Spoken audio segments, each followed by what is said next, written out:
Welcome to Lesson 8, the Quadratic Formula. And the Quadratic Formula is the third and final way that we are going to learn how to solve these quadratic equations. And personally, it's my favorite method to use because it's basically a identify and plug and chug kind of formula.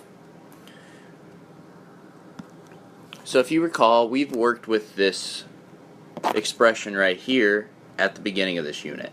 This square root of b squared minus 4ac all divided by 2a.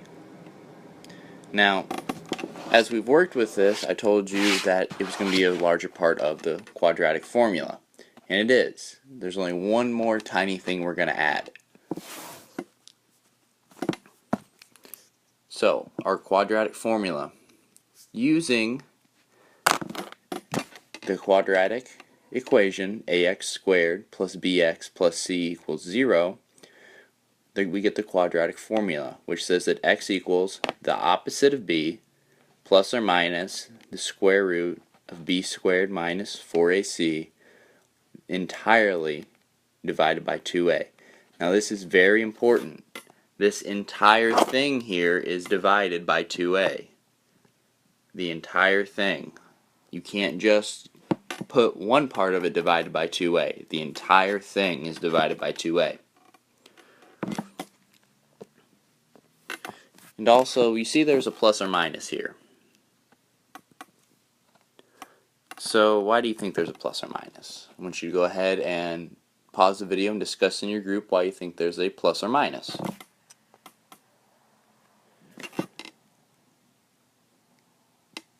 Alright.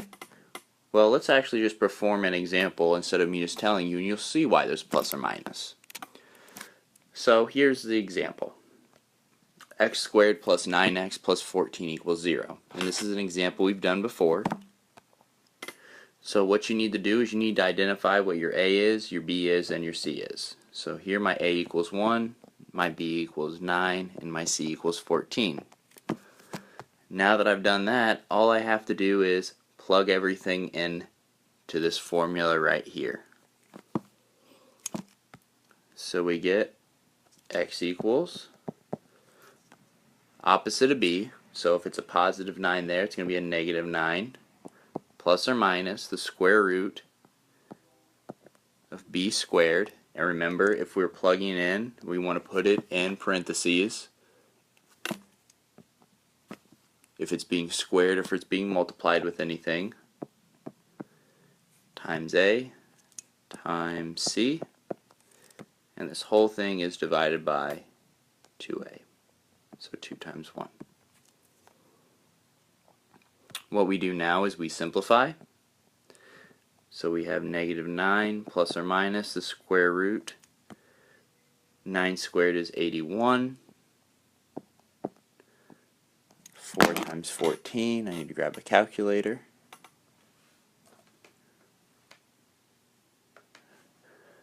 So we have negative 4 times 14. And we get 56, so it's 81 minus 56, all over 2. 81 minus 56, we can simplify that. We get 25. Alright. So now we can simplify further. We get negative 9. And then we know the square root of 25 is 5. So plus or minus 5 over 2. And then this is all set to x equals. And we know that this is a quadratic, so we know we should be getting two answers. So here's what we're going to do. We're going to get 2x equals using this plus or minus. So we're going to have x equals negative 9 plus 5 divided by 2, and x equals negative 9 minus 5 divided by 2. So on the first one, negative 9 plus 5 is negative 4. Negative 4 divided by 2 is negative 2. So one of our answers is x equals negative 2. Over here, on the second x equals, negative 9 minus 5 is negative 14. Negative 14 divided by 2 is negative 7. So our two answers are x equals negative 2 and x equals negative 7. So as you can see, there's not really a lot of steps. It's all just plugging in and simplifying. That's why I really like this formula. And this will work on any quadratic formula that we've seen in the past. So here is an example I want you to try with your group. So go ahead, pause the video, and try this example now.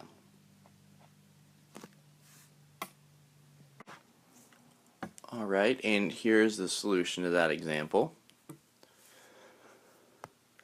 And I want you to notice that this time we didn't get a perfect square underneath our square root, so we couldn't actually perform any more simplification. And I want you to also realize that if you do get something that you can simplify underneath your square root, obviously we can't do 73, but if we'd gotten 72, we could simplify that. So we always want to keep these in simplest form if we can. So go ahead and pause the video and you can review this with your group. And then we're going to go on, and here is one more example for you to try. Now you will notice that this is different. It's not set equal to 0. In order for you to use the quadratic formula, your equation has to be set equal to 0. So it looks like you're going to need to move something in order to make that happen. So go ahead, pause the video, and work with your group to complete this.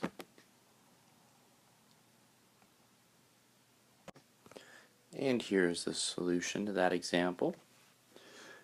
And go ahead and pause this video again and review it with your group to make sure that you got it right. And after that, this video is over.